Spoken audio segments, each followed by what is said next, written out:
Welcome back, everybody, to another episode of the Banter Ball Podcast. I will be your host, Kyle. I'm not going to say my last name. You can find that out for yourself. I'm always as joined by my beautiful co-host, Brennan and Korey. Gentlemen, how are we doing today? We're chilling, getting so super ready for Penn State this weekend. I am, yes. I'm very excited for that. Amazing. Korey, how about you? Feeling okay. We've got a bye week here in West Virginia, so it's going to be a relaxed weekend for once in a while. Hey, I watched the Arizona game. You guys played a little bit of that. It was scary. The fourth quarter was scary, but we played pretty well the whole way. Our backup was in Nico Marchiol. He played a good game. I was going to say Garrett Green didn't even play. Yeah. All right. Neither did our first round pick contender Wyatt Milam on the offensive line. There you go. As always, do you want to keep talking? Yes, always. Let's go Mountaineers. As always, our two contestants today are going to have 25 minutes or 20 minutes? 25 minutes. You know this. As always, and I don't even know. 25 minutes to get 10 questions correct. Is it 20? It's 25. It's 25. 25. I thought you were asking 20 questions correct. I was like, whoa. No, 25 minutes to hopefully answer 10 questions. And if they get those 10 questions before the speed round, then they don't do it. If they don't get 10 questions agreed on for a speed round, then we go to the speed round. It's just a very easy speed round this week. So I kind of hope we don't even do it. I hope we just get to the 10 points. But yeah, all right, let's go. The timer will start the second I end my first question, and we'll start right at the bottom of the board today for NCAA football, as we were just talking about it. So both Big Noon Kickoff and College Game Day are both heading to State College. It makes sense that Big Noon Kickoff is going to be there because they will be broadcasting the game at 12. But College Game Day is not going to be broadcasting it, obviously. So ideally, if you had to swap College Game Day to a different place this week, where would you put them? I think there's an easy answer for this personally. But wow, okay. Oh, you know what? That's actually fair. That's a good answer, Korey. But we're gonna let Brennan go first. All right, I said Pitt SMU. It's the only other ranked game this week, and there was a lot of, I don't know if this was nationally or whatever, but a lot of talk about this Wisconsin game and like the Pitt game. Everybody at Happy Valley was kind of keeping their eyes on both because it'd be like, oh, if Pitt wins or if SMU, sorry, it was SMU. If SMU wins, they're going to go there because they're playing Pitt, which is ranked. It's a huge game for the ACC. They're not going to come to Penn State. It's like end of the world, but they still chose to go to Penn State. But there was a lot. I think this is definitely be a game that they would have considered going to. That's probably would have been my answer. Let's let Korey say his so answer. I said Army Air Force, which obviously is not going to be an amazing game because Air Force is not a good team and Army is still undefeated and ranked. But people want to know how Army is still undefeated and ranked. That's still a conversation people are having. How are they doing so good? How is this happening? We can see on the biggest stage how it's happening against another military academy. It'll be a fun game. It would be one that would be made interesting by College Football Game Day being there. So I wouldn't be opposed to it, especially since there's not a lot of star-studded matchups other than Ohio State, Penn State this week. All right. Yeah. Minute 30. I mean, but you look at it, like Navy was also undefeated going into Notre Dame, and I feel like that's going to be the same case with Army. And then you get to see those two teams play each other, which I think Game Day just goes to every year because it's the only game on that week. So I think Pitt SMU, there's bigger implications to that game too, especially in the ACC. There's a lot of teams that are still there's two ACC conference championship spots up for grabs still because there's a bunch of teams that are playing very well. Clemson, Miami, Louisville, Pitt, SMU. There's like 5 of them. 2 of them are playing each other this week. Huge implications for the ACC as a whole. So I think that's a better spot for them. I mean, I think that makes sense. I mean, but again, huge things for the ACC. Who's really all that worried about the ACC? My question for you... they get to buy. They get a bye. 4 good teams. They don't automatically get a bye in the college football playoff. I understand the ACC is important. That's not what I'm saying. What I'm saying is that they don't have that high level of football in comparison to other big conferences right now. So it's like, come on. Yes, it's a big deal. Clemson's been playing well. Don't count them out. Yes, They're Louisville. That. Pitt, the ACC SMU. has some good teams. I didn't even mention I agree.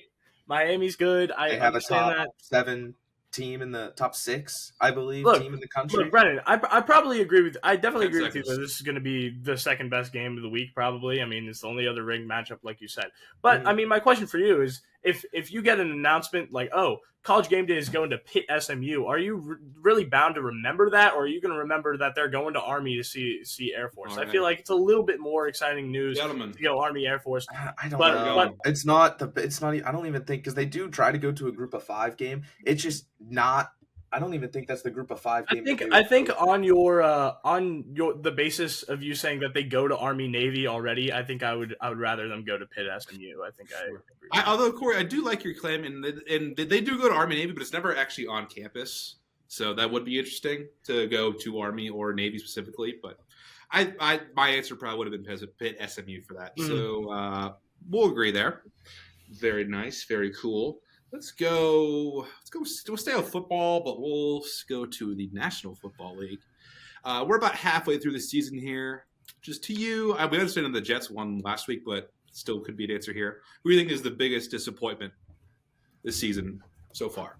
Halfway through the NFL season, and we have Cleveland and we have the Jets. Let's let Mr. Cleveland go first. Yeah, so I said the Cleveland Browns. I mean, they have one of the worst records in the NFL right now. They're 2-6.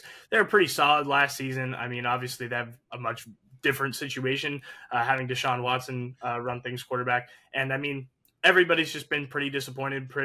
They've been the end of a lot of jokes this season so far. And I mean, if that's the case, whenever you're coming in as maybe being a top 15, top 10 team in the preseason, whenever you're saying that, and then you're coming out as being in there with the Giants and on the butt end of jokes, I think that's pretty disappointing, at least within the franchise in the city of Cleveland. All right. Brennan, go ahead. Pretty much the same thing applies to the New York Jets. They just have not looked great this season. I understand they won last night, and a good win. Garrett Wilson and Devontae Adams were huge for them. But this team was supposed to win the AFC East. They were supposed to go to the AFC Championship. They were supposed to make a Super Bowl appearance, and they're sitting at 3-6 right now. And they had huge loss to the New England Patriots, huge loss to the Buffalo Bills. So they're already down 2 losses in the AFC East. I get that they beat the Patriots earlier in the year, but now you're down to 2 losses there. You're still 3 games under 500. Aaron Rodgers does not look good. They fired their head coach. It's a disaster of a season. Yeah, I mean, it's not going super well, but I mean, at the end of the day, now they have a wide receiver tandem of Devontae Adams and Garrett Wilson, which I think is pretty exciting. If things end up turning around in New York, which I don't know if they will, I would probably say they won't. But if they do, then I would think Jets fans will say, hey, this is not a disappointing season, because the fact that we started off bad caused us to get Devontae Adams, which made things more exciting, got us more exciting football. I think what you're seeing in Cleveland is not exciting for anyone in any way.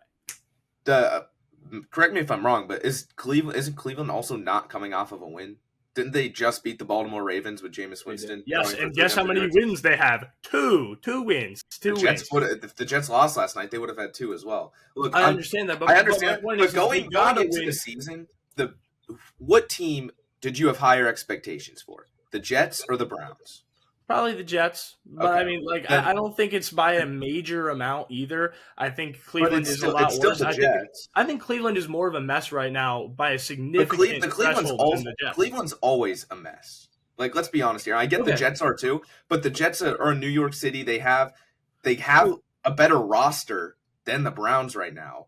So going into the season as well. What leads to a disappointment for you? Is it having bigger names doing? It's having huge expectations going into the in the. And are those expectations for you based on names, or is it based on records from last season? You got to have a decision last season because Aaron Rodgers was any expectations for the Jets anyway. Because Aaron Rodgers was out for the season last year. I understand that, but can you really be disappointed by the Jets whenever you saw Cleveland do well without their quarterback, and then he comes in and messes it up? I don't know. I'm cutting it. I say Cleveland. I'm gonna say that's a disagreement. I'm still saying the Jets. I think I would probably go 2-0 right now with Brennan as a partner, but woe is me. Let's go to basketball now. Let's go for the top question for the NBA. The Pacers for Brennan here, toppled the seem to be unbeatable Celtics on Wednesday. What was the biggest reason for their victory? What do we think, gentlemen? We get Brennan's answer, and you have yet to get Korey's answer. We got it. I watched a little bit of that. I can't. Oh yeah, there it is. I'm going to say it's not necessarily the same thing, so we'll let Korey go first. Yeah, so I said that this is because the Celtics shot 33.3% from beyond the arc. I mean, look, this was an overtime game. They lost by 3 points. The Celtics still scored 130 points. And let's break down what actually happened in this game. Jaylen Brown and Jason Tatum did not stop shooting whenever they were not doing very well. I mean, Tatum shot, 8 of 18 from beyond the arc, and Brown shot 1 for 11 from behind the arc. Actually, my bad. Tatum shot 5 for 18 from 3. So whenever you have those things happening and they're just going to keep shooting shots and they barely lost there, that just shows how amazing this system is. They are designed to win every game. Sometimes they won't, but they're designed to. All right, Brennan. All right, yeah, pretty much. I pretty much agree with Korey, but like the Pacers, they out-rebounded the Celtics too, which is huge, especially without Miles Turner there. If you're the Celtics team, that just can't happen to a team without their big in the lineup. And then also, like Korey said, the Pacers just simply outshot them. The Celtics, I get they had an off shooting night, Tatum and Brown, not really having the best of nights out there, shooting wise. And the Pacers just found a way to win. And I don't know if you guys watched that game. That was probably the sloppiest game of basketball I think I've ever watched in my life. It looked like I watched the first half. Yeah, it looked. Yeah, there's something to be said about sloppy basketball leading to 130 points per team, which is crazy. It's not to mention the Pacers blew a 24-point lead. Yeah, that night I preferred to watch the Chicago-Orlando game, which I think both teams ended with less than 100 points. Yeah. But it was a grind all the way through, and at the end, Paolo Banchero had like 4 or 5 shots just racking up. Almost made a shot with 0.1 seconds remaining, but you're not legally allowed to do it. Going back to this Pacers game, can we just shout out Benedict Mathurin too? Yes, yeah, 30. That dude, that was the missing piece last year. I think if we had him, here's the thing, though, that would have been huge in that playoff run. And I think we can agree on this. Did the Celtics win this game, or my bad? Did the Celtics lose this game, or did the Pacers win this game? Because I think it's more that the Celtics lost. I mean, I'll give a little bit more credit. I'll give a little bit of credit to the Pacers. The Pacers right now do have the 5th best perimeter defense in the NBA based on allowing 3-point percentage. So they're pretty solid, but like I don't think this happens on any other night. I don't think. Yeah, you're right. I don't think it does. I mean, it should have because the Pacers they were up 24 points. So I think that the fact that the Celtics, 1, were able to come back from that, and 2, the Pacers let them back into the game. It just goes to show you like the real story behind both of these two teams. And I mean, I'm just happy that the Pacers won, being a fan of Indianapolis or Indiana. Yeah. But at the end of the day, this happened because the Celtics just weren't playing up to par. Yeah, I'd say so. All right. So the answer is that the Celtics lost and not the Pacers that won. I see. I kind of get what you're getting at. If the Pacers didn't blow a 24-point lead, then the Pacers won that game. But the fact that Boston just all right, we were talking about Paolo Banchero. I don't know if he would be quite an answer for this question. We'll stay in the NBA here. Among those who have not made a All-Pro currently in the NBA, who do you think will be next to get? It's actually called an All-NBA selection, Kyle, not an All-Pro. Whatever it is. All-NBA. You know what I meant. Yeah, we agree. Yeah, okay. Thank you. Okay. I guess that's a fair answer. A minute. Go ahead. Yeah, it is the right answer. I don't necessarily love it too much, but it's going to be Victor Wembanyama. At least, I mean, the question was posed, who looks to be in line to get it most? People were already saying from day one that he might be an MVP contender. I mean, the media is definitely going to propel him towards an All-NBA team as long as the Spurs can kind of recover right now. Yeah, no, and he was an all-rookie team last year, so I was like, does that count? So I was like, nah, it doesn't. But yeah, no, his defense is out of this world. He's playing very well, too, averaging a double-double right now, I think. So he's just otherworldly. He doesn't look offensively. He doesn't look to be pairing super well with Chris Paul either. But I think that's something they can figure out. Like, I feel like Popovich can definitely figure this team out and make them look more complete. And when that happens, Wembanyama is going to be credited as being the savior for it, not anything else that happened. So he's probably he had a 5x5 last night, didn't he? Maybe he might have. Yeah, he did because he had 5. He had barely 5 steals and 5 blocks. All right, well, let's continue on here, and let's go to baseball here because World Series just wrapped up. So, to you, where does this World Series rank in the last decade or so of World Series.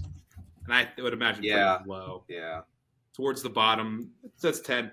Was that an agreement, Brennan? Would you say? Yeah, probably. Oh, okay. We'll give you guys a minute. Yeah. I mean, I have it a little bit like kind of okay because the matchup is so good. It's one of the most like star-studded matchups that we've seen, but it was a pretty disappointing series, obviously. It was. I mean, going into the first two games, especially with the late game situations, like the Yankees, the Dodgers walked it off in game one, Freddie Freeman. Then game two, the Yankees were fighting back, but Dodgers, something happened in the ninth. It was a competitive series for those first two games, but then the Dodgers just completely took advantage of the Yankees, and I think this series showed that just the New York Yankees were not a great baseball team going into it, and I think that just goes to show you that the rest of the league was not really up to par this season either. So, yeah. And I mean, viewership says that this series is awesome, one of the best since I think 2017. It's blown out because you got the two biggest markets exactly in the World Series. But at the end of the day, I mean, this past decade has had some good World Series. We had 3 Game 7s, a lot of wild card teams coming in. I mean, it's been exciting baseball. I would say this is probably in the 7, 8 maybe range. Yeah. It's just to me, it kind of reminded me of the NBA Finals last year, where the first 3 games were won by one team, and then Game 4 was like divisively the other way, and then Game 5 ended up being a win for there. It kind of reminded me of that, but yeah, I would probably agree. I think obviously the names were pretty important, but the series itself is not too great. Speaking of names, we got a big name for the Yankees potentially becoming a free agent next year, Juan Soto. Where do you think he ends up? Does he stay with the Yankees? Stay in New York? Does he go to the dark side? We'll see here. We get one answer here. And we get Korey's answer. Brennan had the same answer. There we go. Okay. All right, let's get another agreement here. Good job, gentlemen. First of all, Cashman would be a fool not to bring him back. Like, if he doesn't bring Juan Soto back this year, I think he's fired. Because there's a reason that the one year they had Juan Soto, they're in the World Series. And this dude just absolutely propelled him up and beyond. Even when Aaron Judge was not playing well in the playoffs, Juan Soto was always that just guy that would come in. He was so consistent this year too. And the Yankee, I don't really see him going anywhere else. So I don't know why he would really want to leave after making the World Series, and his team just kind of blew up in the World Series. And so I feel like for him, he could be like, that's not going to happen again. That's not a problem that we're going to reach again. So why not keep going? Why not keep trying? Because they're going to give him money. They're going to give him what he needs. So I don't know why he would want to go anywhere. And obviously, like you said, if the Yankees don't bring him back, that is a problem for them. So yeah, that's a huge issue on New York. And there's worry amongst Yankees fans that they won't want to spend the money on him. But which is crazy. You have to. Yeah, you just saw what the Dodgers did. Money, you spend money is the answer. Money is the answer. All right. Let's continue here. Let's go back up to the NFL. So we've had a bunch of trades so far. Which one that has occurred do you think will pay the biggest dividends down the line for the new teams? Obviously, I'm thinking of DeAndre Hopkins, Josh Uche, both to the Chiefs. We have Brennan with his Bills answer, and we have Hopkins with the Chiefs. Let's let Brennan go first. All right, so really the only trade that I've seen make a huge impact so far on the team is Amari Cooper to the Bills. Devontae Adams, that whole thing, they 1-2 with him now. But Amari, he came in and he's doing exactly what I wanted him to do, which was create that, be that presence that opens up the rest of the offense. Of course, with Amari Cooper there now, we've seen Keon Coleman explode these last 2 weeks. He's been looking tremendous. Khalil Shakir is having 9 catches a game under him. Dalton Kincaid's finally starting to create that separation and open up. So he's doing exactly what I wanted him to do, and I think this is going to continue with this everybody eats offense that Buffalo's trying to build. Yeah, in terms of immediacy, I understand the Amari Cooper pick. But I said DeAndre Hopkins to the Chiefs because for dividends being paid forward in the future, I think the fact that they got a receiver to fill in for Rashee Rice being out, I think that's pretty key. And I mean, Hopkins, he hasn't had an amazing year. He hasn't had a lot of targets coming to him in Tennessee, but I think now he's just going to slot in perfectly. The Chiefs may have had a little bit of lacking depth and a little bit of lacking offensive power without Rashee Rice, and now Hopkins just fills in perfectly. So if the Chiefs go for a three-peat here, I think this is going to look to be, hey, they fixed their roster whenever they ran into things, and this was a better trade. Yeah. All right, so two teams that are championship contenders getting receivers. Which one's more important? Minute 30. Yeah, I just don't know, because I know Amari and DeAndre Hopkins are like the same age, but it just feels like that Hopkins has lost a little bit of his step. Yeah, I know receivers go to die in Tennessee, but It's true. I don't know. I got to see it from him. I don't love Amari Cooper as a player in general, but I think I can agree that he's a better receiver right now than DeAndre Hopkins, at least from what we've seen recently. But that being said, for me, like paying dividends going forward and stuff, I think it's just that I trust the Chiefs to be able to use what they got out of this trade a lot more than I trust the Bills to do anything. That's fair. I just feel like it's not going to make much of an impact on where the Bills actually end up in the standings. If they had Amari Cooper, I think it would be very similar to what they would have had without Amari Cooper, even though technically, statistically, it will probably be more of an impact. So I think I just don't think this is more of an impact in terms of I don't know. In terms of actually doing that, I have to disagree, because Amari Cooper, while he's not maybe going to have the receptions, the catches that you're accustomed to seeing from him, what he's doing for these last 2 weeks is, like I said, he's opening up the offense. He's creating, he's making the defense focus. But do you think it wins him. them more playoff games? Do you think that this is going to cause them to actually make? Do you think DeAndre Hopkins is going to be the X factor on a Chiefs playoff? No, run? I think the X factor would have been that Rashee Rice wasn't there and that they'd have a hole, and now they've filled it. It doesn't matter. It's the Chiefs. They're going to win regardless. I mean, they're 7-0, and they're not playing. I think it's a thin line. I think it's a thin line between winning and not winning. I think Hopkins crosses that thin line. I think the Bills are just too far away. But statistically, Amari Cooper is the biggest impact. But I just don't think, in terms of paying dividends going forward, I say Chiefs. I don't know. You could have chose a Uche, and I probably would have agreed with it. DeAndre Hopkins I just don't. I don't know. It just fills in. He's just not. Gentlemen, let's continue here. We got, I think that's 1, 2, 3, 4, 5, 6 points. We're pretty good here. We can probably get up to 8 before the speed round. Let's do NHL here. The Oilers will be without star player and captain Connor McDavid 2 to 3 weeks with an ankle injury. Should Edmonton look to maybe grab someone via trade, or should they just stay firm and kind of hope for the best? Kind of a either or question here, but we like the NHL here, and we get all right. We get 2 contrasting answers. Let's let Brennan go first. Yeah, they don't need to go out and get another guy. I mean, Connor McDavid's going to be back. I understand they're not playing their best hockey right now, but by the time he does get back on the ice, Edmonton's still going to be able to go out and compete for a playoff spot. Leon Draisaitl's still there. They have Jeff Skinner now, who's always going to go out, score some goals. I'm blanking. Nugent Hopkins is still another guy on this team.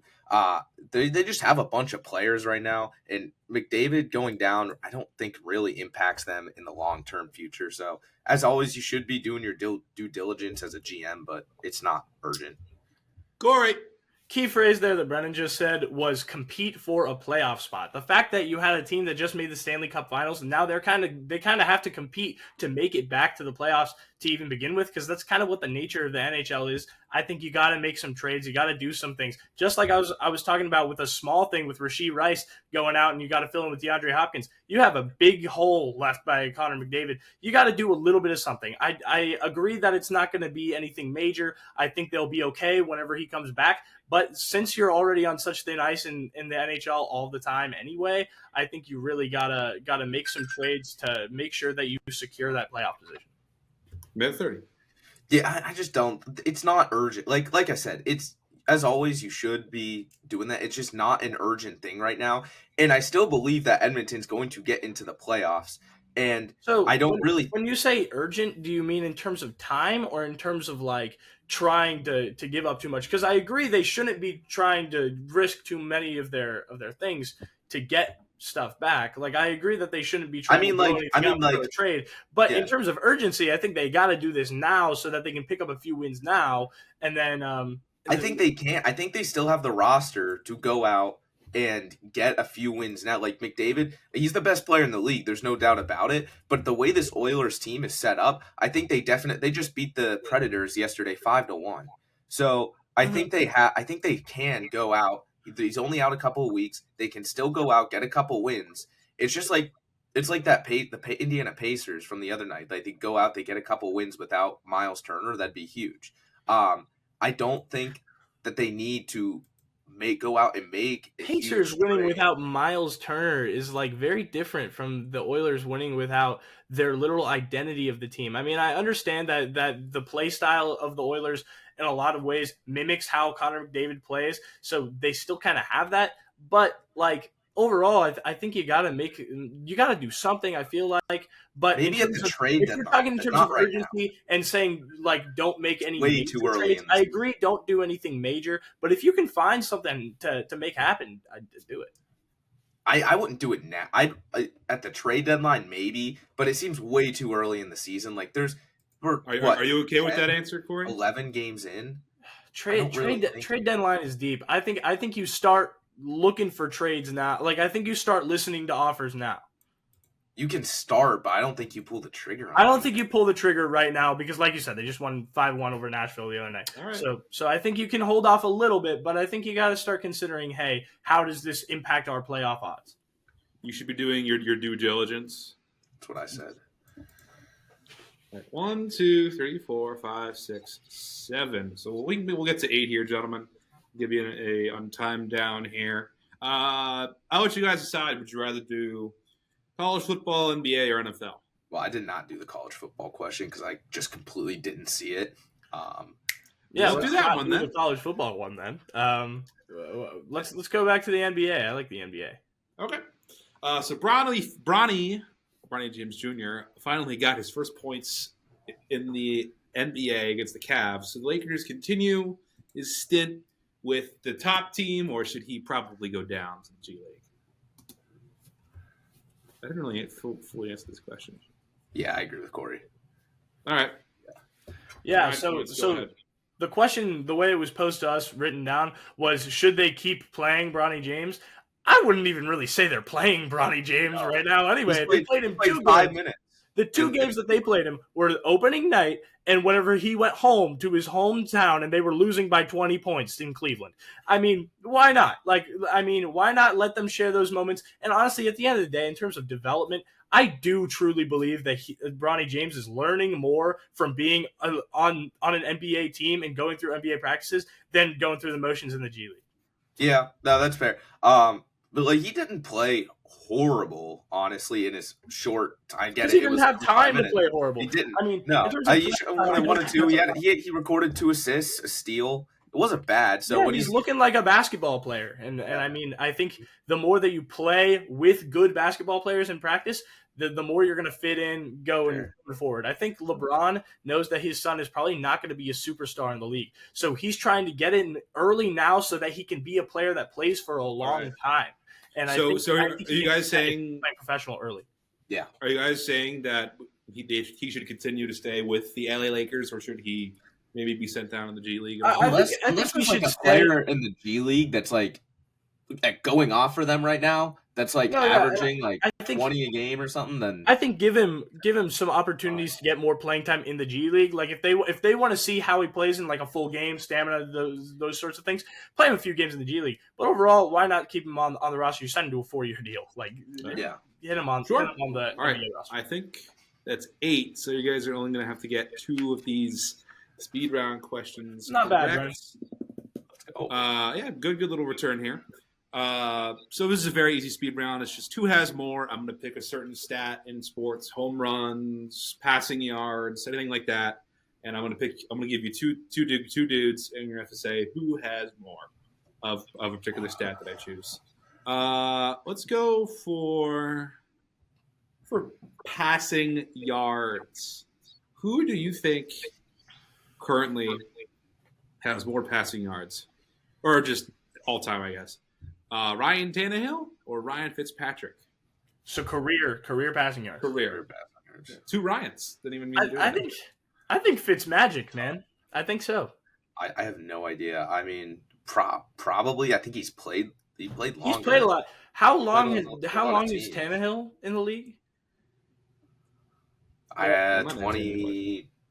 it's like early 2010s, I believe. So He was good. He was good with the Dolphins. Like they made a couple playoff runs. And he was good with Tennessee for however many years, like 2020.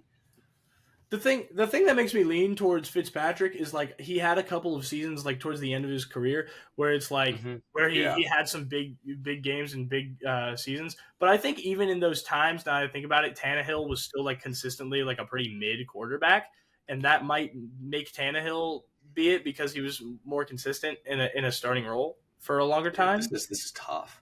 I don't know. I may have just convinced myself that it's Ryan Tannehill. What do you think, Brennan? Let's go. I'm fine with either answer. My guts tell me Fitzpatrick. All right, let's do Fitzpatrick because my gut was too. Fitzpatrick. All right, we're saying Ryan Fitzpatrick, and he has about 100 more passing yards than Tannehill, so that is correct. Wow, that's close. That is close. Yes. Wow. Just to tell you right now, Fitzpatrick has 34,990. Tannehill has 34,881. So very close. Let's go for NHL assists. This is going to be a very fun game. Here we go. I'll give you two notable guys. I think Brennan should know both these people. So who has more assists, Evgeny Malkin or Anze Kopitar? I mean, Malkin into this is again career, Malkin right? I don't know. This is career Malkin, again, right? I think yes, so. Career. All right. I mean, Malkin's always kind of in a system where they pass the puck around a little bit more. I mean, I don't know. Like, I don't know what he used to be because I didn't really watch the Penguins. I know now all he does is shoot the puck. You're right, but I mean, so I don't know. Whenever you have a team like in hockey, if you have a big three, I think that means all three of you gotta be passing it around a little bit. I mean, and also, I mean, you say all he does is shoot the puck. He has a few times. He gets some assists. Like it's not a ton, but I don't think he's as notorious of just a shooter as you think he is. I think he probably has. I mean, I don't know. I think he probably has more. Maybe. I mean, Kopitar is also still a good player. Good player. And they're both still playing. Yeah. Yes. I mean, I don't know. I don't know much about the Kings. Let's go back to year length. Like, how long have both of them been in the league? I have no idea. How long's Kopitar been in the league? Beats me. Don't know. I don't know. I don't think he would pop this question if it was Evgeny Malkin, or maybe he thinks that we think he's too much of a scorer.